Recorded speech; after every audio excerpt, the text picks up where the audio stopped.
వారు ఎప్పుడు ఏడుస్తారు అని అంటే, నీవు వారిని నిర్లక్ష్యం చేసినప్పుడు ఏడుస్తారు. వారు నీ నుండి కోరుకునేది ఏది కాదు, నీ ప్రేమను వారు కోరుకుంటూ ఉన్నారు. కానీ ఈరోజు నేటి దినాల్లో ఎదిగిన వారు, అందొచ్చిన వారు, వివాహములు అయిన వారు అందరూ కూడా ఏం చేస్తున్నారంటే తల్లిదండ్రులను నిర్లక్ష్యం చేస్తూ ఉన్నారు. నీ తల్లి నీ తండ్రి ఇంకెంతో కాలం నీ ముందు ఉండరు.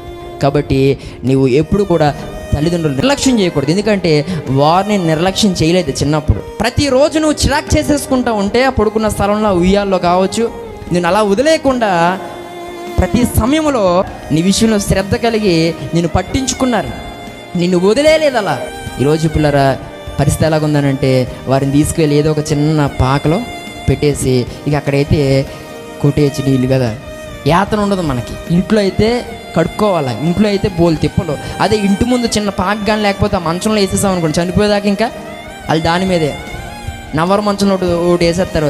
ఇక వాళ్ళు ఏం చేసుకున్నా అక్కడ ఇబ్బంది లేదన్నట్లుగా నేటి దినాల్లో వారు కడుపును పుట్టిన వారి యొక్క శ్రద్ధ మనకి ఆ రకంగా కనపడతా ఉంది. చాలా బాధాకరం కదా. ఈరోజు బాధ్యత ఉందా నీ తల్లి మీద, తండ్రి మీద? వారి పట్ల ఎలాంటి శ్రద్ధను కలిగి ఉన్నావు అనేది మరొక్కసారి నేను దైవజనునిగా జ్ఞాపకం చేస్తూ ఉన్నాను.